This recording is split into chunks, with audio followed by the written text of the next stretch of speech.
오늘 2부 예배 후에 항존직 선거를 위한 공동의회를 하고 다음 주와 다다음 주 2주에 걸쳐 장로 2인, 안수집사 5인, 권사 10인을 선출하는 선거를 치르게 됩니다.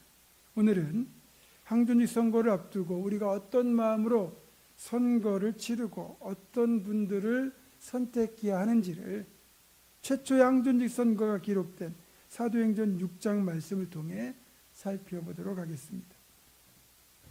예수님께서 승천하시고 열흘이 지난 뒤 오순절 날이 되었을 때 마가의 다락방에서 12사도를 포함한 120명의 성도가 간절하게 기도하던 중 드디어 보혜사 성령께서 강력하게 임재하셨고 성령의 충만을 받은 제자들은 예루살렘 시내로 나아가 예수 그리스도께서 구주가 되심을 선포하기 시작했습니다. 이때 베드로의 첫 설교를 듣고 회심한 사람의 숫자가 무려 3,000명입니다.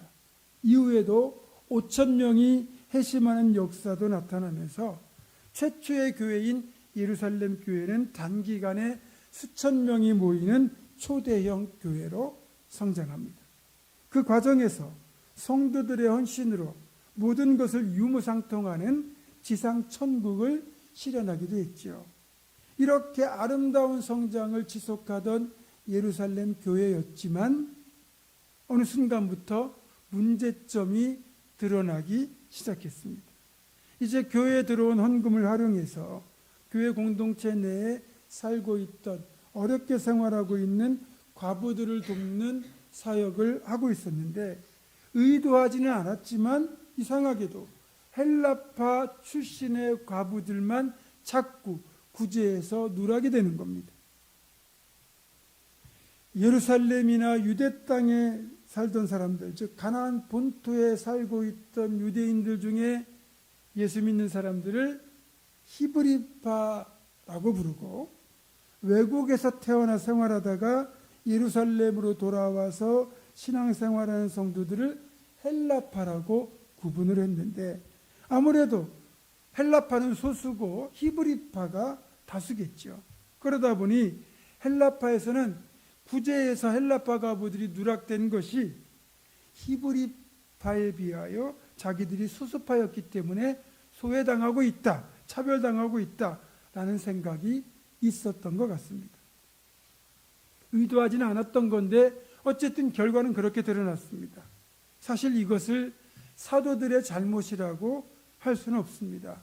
워낙 일이 많고 그러다 보니 구제에서 누락된 분들이 생겨난 것인데 하필이면 누락된 분들이 헬라파 과부들이었다는 거예요. 그럼에도 결과만 놓고 보면 분명히 문제 삼을 수 있는 사안입니다.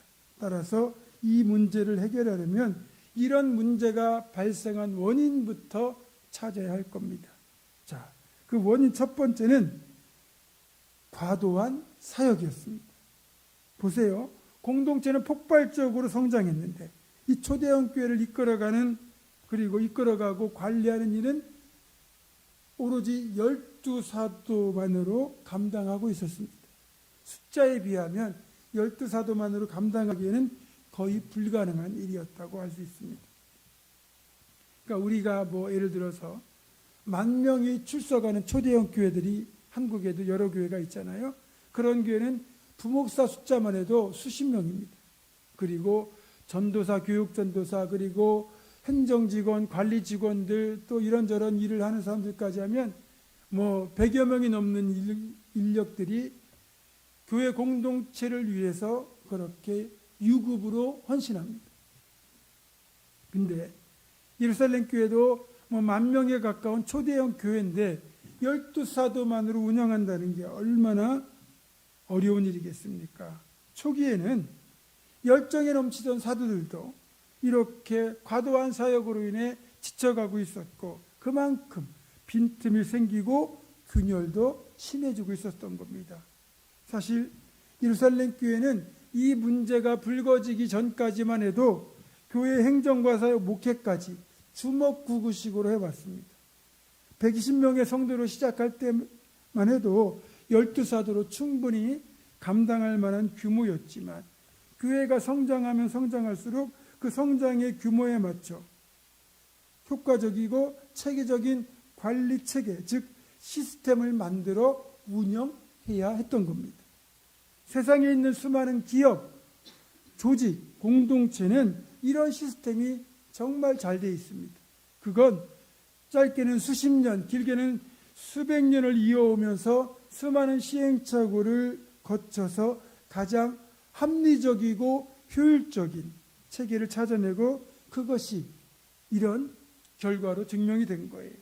제가 대학을 졸업하고 증권회사에 들어갔는데 그때 왜 대기업이 대기업인가를 실감하게 되었습니다. 회사가 해야 되는 모든 분야의 전문 인력이 양성되어 배치되고 있고 또 다양한 업무가 한두 사람 때문에 단절되지 않도록 업무 매뉴얼이 다 갖춰져 있습니다. 또 부서 이동이 있으면 인수인계가 철저히 잘 되고 또 신입사원을 선발하면 신입사원이 회사와 업무에 적용할 수 있도록 교육이 체계적으로 이루어지고 있었습니다. 그리고 의사결정과 집행까지 물 흐르듯 흘러가는 시스템을 갖추고 있었습니다. 교회 공동체는 세속적인 이익을 추구하지 않고 오직 예배와 복음을 중심으로 형성된 신앙 공동체라는 본질적인 요소가 세상과는 완전히 다르겠지만 그러나 교회 역시 세상에서 검증된 좋은 시스템이나 기술을 가져다가 선하게 사용하는 지혜가 필요합니다. 그렇게 하는 것에 대해서 이건 세속적이다라고 해서는 안 된다는 거죠. 오히려 그런 것들을 잘 활용하면 교회의 본질을 본질답게 지켜내고 사역을 효율적으로 해낼 수 있는 비결이기도 합니다. 물론 세상에서 가져와야 될 것과 가져와서는 안 될 것을 분별할 수 있는 지혜도 필요하겠죠. 여러분, 우리 출애굽기를 보면 출애굽한 이후에 모세가 광야 40년 동안 가장 많이 했던 일이 뭔지 아십니까? 기도하고 말씀 전하는 일일 것 같죠? 그런데 그게 아니라 백성들의 다툼을 해결하는 재판이었습니다. 출애굽 18장 13절입니다. 이튿날 모세가 백성을 재판하느라고 앉아있고 백성은 아침부터 저녁까지 모세 곁에 서 있는지라. 그러니까 이른 새벽부터 백성들이 자기들끼리 발생한 다툼거리를 가지고 모세에게 이걸 해결해달라고 모세의 장막을 찾아옵니다. 그럼 모세는 그들의 이야기를 다 듣고 분쟁을 해결하는데 사람들이 얼마나 많이 찾아오는지 하루 종일 서서 기다려도 자기 차례가 오지 않을 정도였습니다. 이것이 하루 이틀이 아니고 매일 반복되는 일상이었습니다. 당연히 모세도 쉴 시간이 없고 백성들도 지쳐갑니다. 이런 상황을 그때 모세를 방문했던 모세의 장인 이드로가 목격하고는 안 되겠다 싶었는지 한 가지 대책을 제안합니다. 이드로가 모세에게 했던 제안입니다. 출애굽 18장 21절 22절입니다. 너는 또 온 백성 가운데서 능력 있는 사람들 곧 하나님을 두려워하며 진실하며 불의한 이익을 미워하는 자를 살펴서 백성 위에 세워 천부장과 백부장과 50부장과 10부장을 삼아 그들이 때를 따라 백성을 재판하게 하라. 큰 일은 모두 네게 가져갈 것이요 작은 일은 모두 그들이 스스로 재판할 것이니 그리하면 그들이 너와 함께 담당할 것인즉 일이 네게 쉬우리라. 그러니까 이드로의 제안은 백성들 가운데 신뢰할 만한 사람들을 선별해서 그 중에 10부장, 50부장, 100부장, 1000부장을 세우고 사안의 경중에 따라서 이들을 통해 재판하고 최종적으로 해결되지 않는 것만 모세에게 가져오도록 하라는 것이었습니다. 이 제안을 모세가 좋게 여겼고 하나님께서 허락하셔서 이런 시스템이 이스라엘 백성 공동체에 자리 잡게 되었고 이후 이런 시스템을 통하여 공동체가 건강하게 유지되고 효율적으로 관리되는 체계가 확립이 된 것입니다. 다시 본문으로 돌아가면 예루살렘 교회 역시 교세가 성장함에 따라 제때 사람을 세우고 직무를 맡기는 시스템을 만들어야 했는데 그렇지 못했던 겁니다. 교회는 규모에 비례하여 이를 체계적으로 효과적으로 관리할 인력이 필요합니다. 이건 지극히 당연한 거예요. 모든 걸 은혜로만 할 수는 없습니다. 예루살렘 교회는 그게 안 되니까 결국 문제가 터진 겁니다. 자, 예루살렘 교회에 발생한 두 번째 문제점은 전문성의 상실입니다. 공동체를 구성하는 구성원 각자에게는 각자 맡겨진 역할이 따로 있습니다. 자신의 은사와 재능에 따라 맡겨진 역할을 감당하는 것이 바로 전문성입니다. 교회가 그리스도를 머리로 하는 한 몸 공동체라고 본다면 우리는 그 몸을 이루는 지체들이에요. 손은 손의 역할을, 발은 발의 역할을, 입은 입의 역할을, 눈은 눈의 역할을, 코는 코의 역할을 해야 합니다. 특별한 경우를 제외하고는 만약에 발이 손의 역할을 하려고 한다든지 손이 발의 역할을 하려고 한다고 한번 생각해 보세요. 얼마나 불편하고 얼마나 비효율적이겠습니까? 지금 예루살렘 교회의 상황이 이런 식으로 비효율적으로 돌아가고 있던 거예요. 사도의 본질은 복음 증거와 기도와 말씀에 전념하는 겁니다. 자, 사도의 자격을 보니까 사도행전 1장에 분명히 나와요. 요한의 세례로부터 우리 가운데서 올려져 가신 날까지 주 예수께서 우리 가운데 출입하실 때 항상 우리와 함께 다니던 사람. 그러니까 사도는 누가 되느냐? 예수님이 직접 택하시고 가르친 제자 중에서 십자가와 부활, 승천까지 목격한 증인들만 사도가 될 수 있는 자격을 갖추었다는 뜻이고, 이어지는 내용을 보니까 그 사도의 역할이 바로 예수께서 부활하심을 증언할 사람이라고 되어 있어요. 그러니까 지금 12사도의 본질은 부활을 증언하는 일이에요. 그런데 부활을 증언하는 일이 아니라 구제와 봉사에 매달리고 행정과 관리에 매달려 있다는 것, 이것이 이미 사도의 본질을 잃어버린 것과 마찬가지라는 거죠. 이렇게 사도의 전문성이 상실된 채 늘어나는 사역들을 효율적으로 관리하지 못한 채 주먹구구식으로 땜질하기에 급급할 뿐이었습니다. 이렇게 과도한 사역 집중과 이로 인한 전문성 결여로 인해 결국 헬라파 출신의 과부들이 구제에서 소외되는 문제가 드러난 것이고, 이 문제는 오히려 과도한 사역과 전문성의 상실에 대하여 정확하게 볼 수 있는 기회를 제공해 준 것입니다. 그래서 사도들이 분명히 말하죠. 우리가 하나님의 말씀을 제쳐놓고 접대를 일삼는 것이 마땅하지 아니하니라. 사도들은 문제를 덮으려고 하지 않고 현실을 인식하고 모여 기도하고 그렇게 대책을 마련합니다.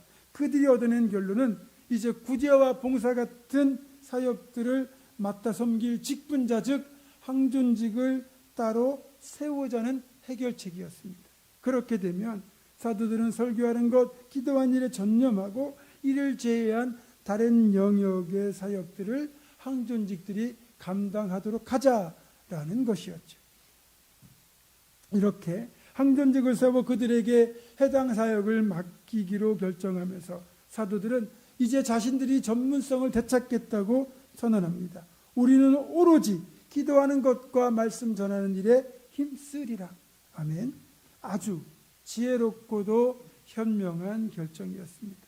신앙 공동체인 교회에서 문제가 생겼을 때 그냥 은혜라는 포장으로 덮으려고 할 때가 많은데 이거 정말 조심해야 됩니다. 자칫하면 이런 식의 대응이 공동체를 위기에 빠뜨리기 때문입니다. 그리고 앞에서도 말씀드렸지만 꼭 문제가 나쁘다고만 할 수 없습니다. 문제가 발생할 때 이를 잘 해결하면 오히려 성장을 위한 좋은 디딤돌이 될 수 있거든요.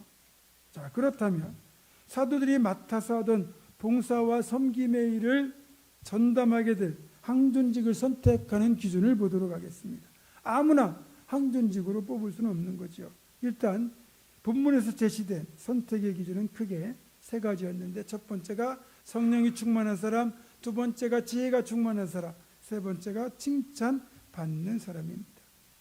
교회 다닌 지 오래되었는지, 나와 친분이 있는지 그런 기준을 가지고 택하는 것이 아니라 철저히 성령과 지혜가 충만하고 칭찬받는 사람이란 기준이 제시된 거죠. 먼저 성령이 충만한 사람이라는 기준은 기본적으로 믿음이 좋은 사람이라는 것과 상통합니다. 5절에서는 믿음과 성령이 충만한 사람이라고 묶어서 말하잖아요. 그러니까 교회 공동체는 기본적으로 신앙 공동체예요. 아무리 똑똑하고 돈이 많고 능력이 많아도 신앙이 없다면, 즉 믿음이 없다면 교회의 구성원이 될 수 없습니다. 그러니까 성령이 충만한 사람이라는 첫 번째 기준은 가장 중요한 기준이라고 할 수 있는 거죠. 다음은 지혜가 있는 사람입니다. 맡겨진 일을 하더라도 좀 더 창의적으로 지혜롭게 일처리하는 것도 신앙인들이 갖춰야 될 덕목입니다. 대다수의 일꾼은요, 시키는 일만 합니다. 그러나 어떤 이는 맡겨진 일, 시키는 일을 잘하는 것은 기본이고 그 일을 창의적으로 해냅니다. 어떻게 하면 이 일을 더 효과적으로 할 수 있을까를 고민하고 새로운 방법을 찾아냅니다. 그 결과 똑같은 시간에 똑같은 일을 하더라도 다른 일꾼들보다 더 짧은 시간 내에 일을 끝마치고 남는 시간에 또 다른 일을 찾아서 그 일을 해결합니다. 그래서 어차피 항존직을 세운다면 이왕이면 지혜로운 일꾼이 필요한 거죠. 마지막으로는 칭찬받는 사람입니다. 성령도 받았고 지혜도 있는데 칭찬받지 못하는 사람이 의외로 많습니다. 왜 그럴까요? 자기 중심적이기 때문입니다. 머리도 좋고 열심도 있는데 자신의 방법만 고집하고 끝까지 양보할 줄 모르기 때문에 칭찬받기가 어려운 거예요. 또 자기 속에는 옳은 대로 행하기에 칭찬받지 못하는 것이기도 하죠. 그래서 칭찬을 받기 전에 선행되어야 될 단계가 있는데 그건 바로 인정받는 겁니다. 사람들로부터 인정받지 못하는 사람이 어떻게 하나님께 인정받을 수 있겠습니까? 불가능하죠. 우리에게 맡겨진 작은 일에 충성할 때도 우리는 인정받을 수 있습니다. 이렇게 인정받는 사람, 칭찬받는 사람에게는 특징이 있어요. 첫째는 말과 행동에서 그리스도의 향기가 납니다. 말은 그 사람의 인격이잖아요. 대화를 나누어 보면 어느 정도 이분의 인격을 알 수 있습니다. 칭찬받는 사람들 보면 예쁜 말만 골라 합니다. 또 칭찬받는 분은 섬김도 남달라요. 굳은 일도 마다하지 않으면서 자신의 섬김을 알아달라고 요구하지도 않습니다. 힘든 일을 하는데도 얼굴에는 감사가 묻어나옵니다. 당연히 옆에서 섬기는 분들까지 그분의 감사와 기쁨이 전달되면서 공동체 전체에 긍정적이고 선한 에너지를 가득 불러옵니다.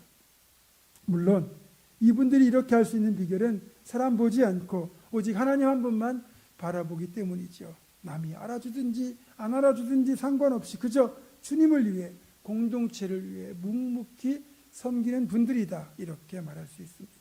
그리고 칭찬받는 사람에게는 철저한 사명의식이 있습니다. 바울 사도께서는 사도행전 20장 24절에서 이렇게 고백합니다. 내가 달려갈 길과 주 예수께 받은 사명 곧 하나님의 은혜의 복음을 증언한 일을 마치려 하면은 나의 생명조차 조금도 귀한 것으로 여기지 아니하노라. 아멘. 바울 사도는 사명을 감당하는 일에 있어서 자신의 생명조차 조금도 귀한 것으로 여기지 않을 정도로 사명감이 투철했던 사람입니다. 이처럼 사명의식이 있어야 사명을 감당할 수 있는 건데 칭찬받는 사람의 특징이 바로 이런 사명의식이 있기 때문에 기쁨으로 끝까지 사명을 감당할 수 있는 거죠. 마지막으로 칭찬받는 사람들은 겸손합니다. 겸손은요, 하나님 앞에서 우리가 끝까지 쓰임받는 비결입니다.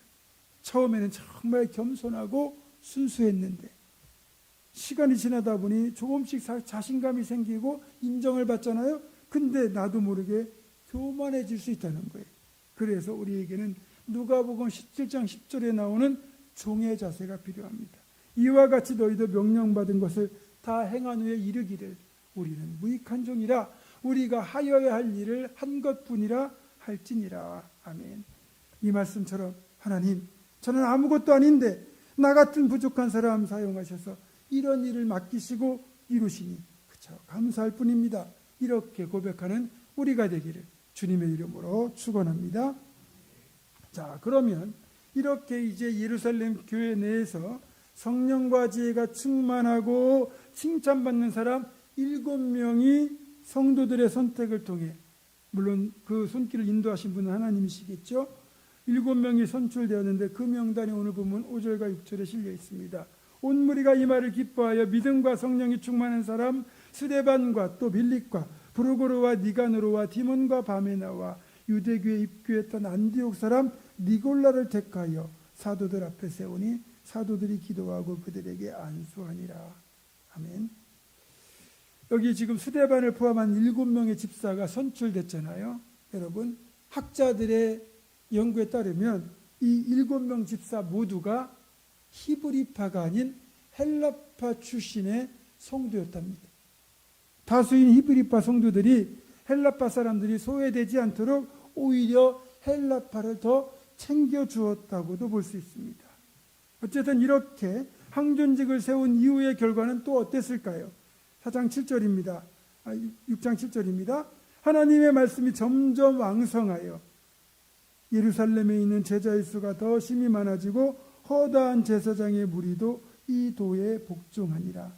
정리하자면 항존직을 잘 뽑아 세우고 사도들은 기도와 말씀 전하는 것에 전념하고 항존직들에게 구제와 봉사 등의 사역을 맡긴 결과 갈등이 봉합되고 교회가 더 단단히 하나로 결속되었고 사도들을 통해 하나님의 말씀이 점점 왕성하게 전파되면서 건강한 부흥으로 이어졌고 심지어는 허다한 제사장의 무리들, 그러니까 유대교만 믿던 사람들까지 복음을 듣고 돌아오는 놀라운 역사가 나타났다는 것입니다. 말씀을 정리합니다. 공동체라는 것은 다양한 구성원이 있기 때문에 다름이 존재하고 갈등이 발생할 소지가 늘 있습니다. 구성원이 많으면 많을수록, 규모가 커지면 커질수록 갈등의 요인도 더 많아지겠죠. 그런데 그럴 때 우리가 이런 지혜로운 방식과 해결책을 통하여 교회가 건강하게 유지되고 성장할 수 있는 겁니다. 이번 한 주간 우리 힘써 기도하고 우리 봉은중앙교회 꼭 필요한 일꾼, 즉 성령과 지혜가 충만하여 칭찬받는 사람들이 항존직으로 선출되고 이들을 통해 예루살렘 교회가 보여준 것과 같이 아름답고 성숙하고 건강한 부흥을 우리 봉은중앙교회가 이루어갈 수 있기를 주님의 이름으로 축원합니다. 기도하겠습니다. 사람을 택하시고 일꾼을 세우시는 하나님, 예루살렘 교회가 성령과 지혜가 충만하여 칭찬받는 일꾼을 택하여 위기를 부흥으로 바꾼 것처럼 우리도 이번 항존직 선거가 건강한 부흥을 이루어가는 복된 계기가 되게 하여 주시옵소서. 우리도 예수 그리스도의 이름으로 기도드립니다. 아멘.